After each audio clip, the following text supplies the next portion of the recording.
So today I'm working on a HJ75 landcruiser. I thought I'd bring you along for the ride to show you how I'm going to fit the turbo to it.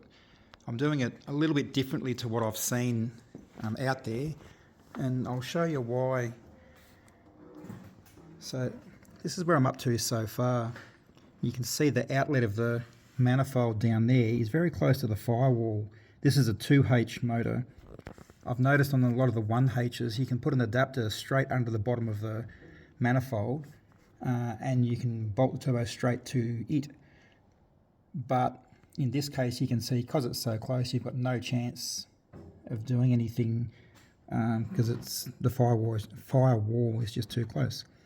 I tried flipping the manifold up the other way, but as you can see, it's probably a bit hard to show you, but you can see there pretty much there's no bonnet clearance. So that's not an option. The other thing I thought about is making the manifold from scratch, but just for simplicity, I've simply done a Jpipe.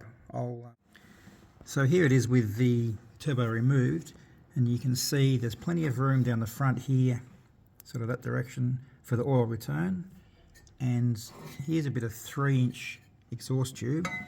You can see there, you can see there's tons of room to fit a 3-inch pipe in there as well for the dump pipe. So we'll take this off and weld it up, and then I'll show you the next bit from there. Thought I'd give you a quick little update. I've got the dump pipe almost done. I've got it tacked together.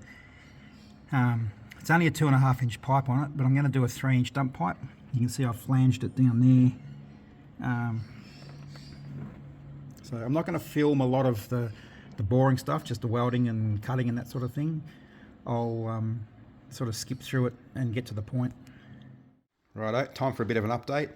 I've got it pretty much all together and running now. I'm just going through and tidying a few loose ends up. And I thought I'd show you this one just out of interest. Just setting the valve clearances, and which I'm lucky I did because a few of them were pretty loose. You can see here what I've done. Normally you would get a feeler gauge and put it under here, but in this situation, when there's a bit of wear in the rocker, like in, we'll just say, from the valve tip to the under the rocker itself, they wear a bit of a groove. When you put a feeler gauge under there, because the feeler gauge is obviously flat, it's not going to sit in the groove very well, so it'll give you a false reading. Whereas if you put a dial gauge on top of the rocker arm, we're going for about 0.36.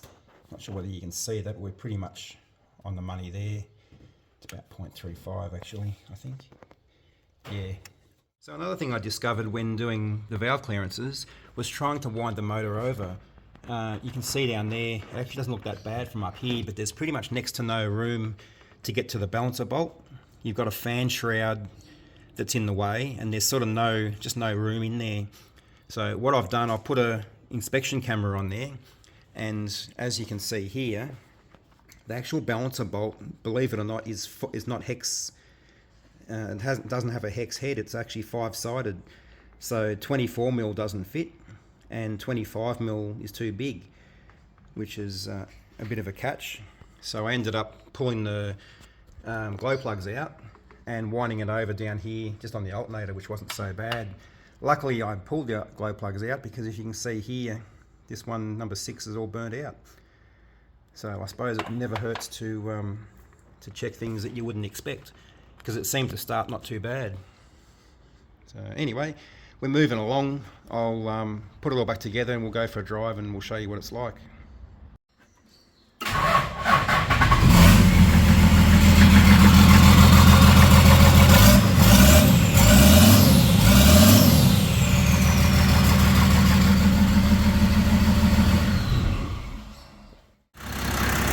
How much quiet is this? I don't know if the video picks it up or not, but it's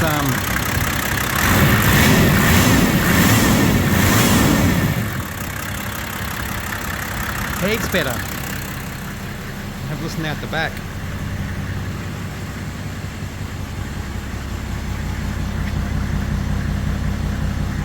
Nice and quiet.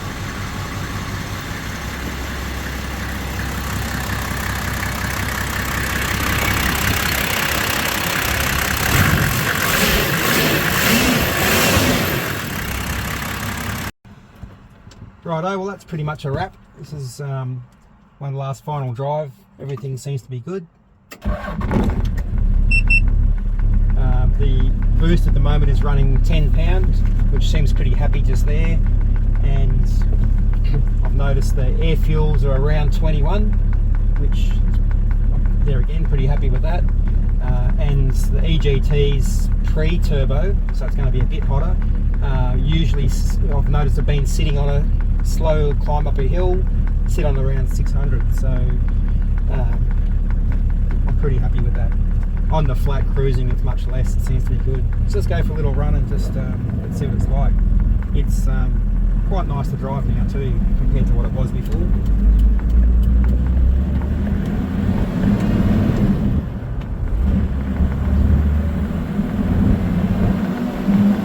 That's up to 10 pound there. Yeah, drives quite nice. So thanks for watching, and we'll catch you on the next one.